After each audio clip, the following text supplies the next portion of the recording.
Welcome dear students. आज इस channel की हम लोग शुरुआत कर रहे हैं जिसमें एनसीईआरटी, एचटेट और जो भी आपके पास जो हर एक सब्जेक्ट के जो क्वेश्चंस होंगे उनके सॉल्यूशंस करने की हम लोग कोशिश करेंगे और आप लोगों को अच्छे से अच्छे एजुकेशन प्लेटफॉर्म पे जोड़ते हुए हम आगे बढ़ेंगे। तो आज की शुरुआत में हम लोग जो फिजिक्स का पीजीटी एग्ज़ाम 2022 में हुआ था स्टेट का, उसके कुछ क्वेश्चंस हम लोग डिस्कस करते हैं, जिनमें से क्वेश्चन नंबर 145 था, round off to the approximate number of significant digits. ये डाटा हमें दिया हुआ था 25.214 प्लस 104.6 प्लस 9.0320 प्लस 4.36, और ये चार ऑप्शन हमें दे रखे थे कि इनका क्या सॉल्यूशन हो सकता है, वो आपको फाइंड आउट करना था इन द एग्जाम। ठीक है, तो इस क्वेश्चन को कैसे हम डील करेंगे, इसका एक सिंपल रूल आपने याद रखना है कि सिग्निफिकेंट डिजिट को फाइंड आउट करते समय ये देखना है कि जो फर्स्ट नंबर के बाद आगे के जो नंबर्स आ रहे हैं, ठीक है, एक रूल से ये पूरा क्वेश्चन हो जाता है। वो रूल ये है कि अगर वो फर्स्ट नंबर के बाद डेसिमल के बाद आगे के जो नंबर्स आ रहे हैं वो 5 से इक्वल हैं, 5 से कम है या ज़्यादा हैं। अगर वो इक्वल और ज़्यादा हैं तो आप उससे पहले वाले एक नंबर में एक एडिशन कर देंगे, अगर वो 5 से कम है तो उसको एडिशन नहीं करेंगे। तो इस क्वेश्चन को करने के दो तरीके हैं, या तो आप डायरेक्टली इनको ऐड करके सीधा रिजल्ट पे आ जाएं, या पहले इनका राउंड ऑफ कर दें उसके बाद में इनको ऐड करके आंसर पे आएँ। तो अगर हम इनको स्टार्टिंग में ही राउंड ऑफ करते हैं तो जैसे नंबर हमारा लिखा हुआ है 25.214, इसको अगर हम राउंड ऑफ करेंगे तो ये नंबर हमारा कन्वर्ट हो जाएगा 25.2 में। ठीक है, 1 प्लेस डेसिमल तक इसको कन्वर्ट करते हैं, क्योंकि 1 और 4 का कोई एडिशन इसके साथ नहीं होगा, 4 का 1 में नहीं होगा और 1 का फर्दर इसमें नहीं होगा। सिमिलरली जो नंबर हमारे पास है 104.6, ये नंबर एज इट इज लिखा जाएगा क्योंकि ये 1 डेसिमल तक ही है। उसके बाद नंबर हमारे पास है 9.0320, तो इसको जब हम राउंड ऑफ करेंगे तो उसके बाद हमारे पास नंबर ये रही रह जाएगा 9.0, बिकॉज 2 का ये 5 से लेस है तो 3 में एडिशन नहीं होगा, फिर 3 फर्दर 5 से लेस है तो ये 0 में एडिशन नहीं होगा इसका। उसी तरीके से 4.36 जो है वो भी हमारे पास में, इसमें एक एडिशन हम कर सकते हैं क्योंकि ये 6 जो है ये 5 से ज़्यादा है तो 3 को 4 लिखा जा सकता है, तो ये number after the round of बन जाएगा 4.4।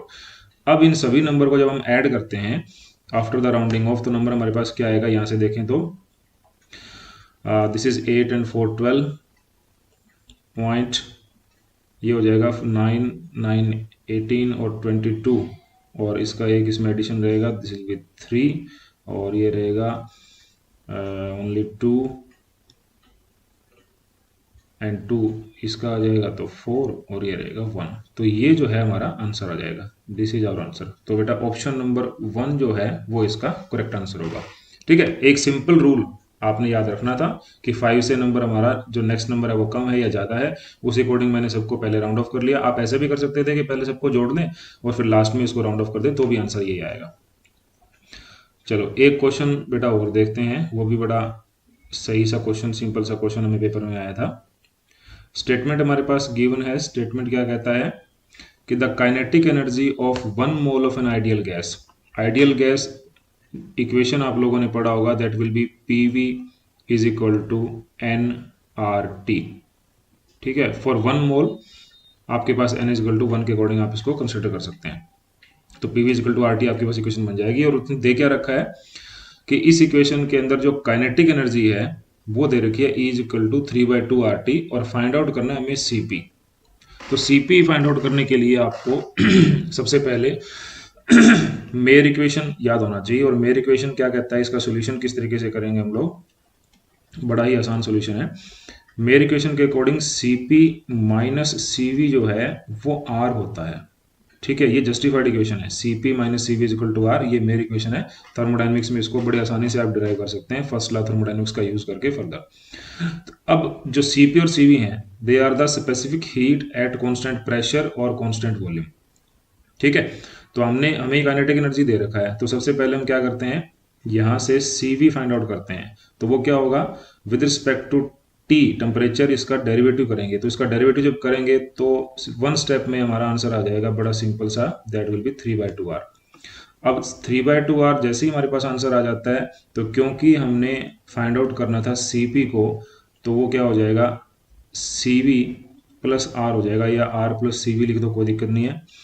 अब हमें पता है कि वो CV जो हमने निकाल लिया, specific heat at constant volume, direct formula लगता है ये वाला, तो ये क्या बन जाएगा 3/2। ठीक है, एक सेकंड, यहाँ पे हम लोग इसमें आफ्टर द करेक्शन ये वैल्यू हमारे पास बन जाएगा 3/2, यस इट इज 3/2r। ठीक है, तो इसको हम लोग ऐड करेंगे तो r should be common, this is 1 plus 3/2, तो ये आंसर आ जाएगा बेटा 5/2r। अब इसमें देख लेते हैं 5/2r हमारे पास कहीं है तो डायरेक्टली नहीं दिया उसका, ठीक है, इसको आप लोग सोल्व कर सकते हैं फर्दर, दिस इज 2.5r, तो ये हमारा आंसर हो जाएगा, और ये हमारा ऑप्शन नंबर 4 में दे रखा है। ठीक है, तो इस तरीके से आप लोग बड़े आसानी से अपने पेपर की प्रिपरेशन कर सकते हैं।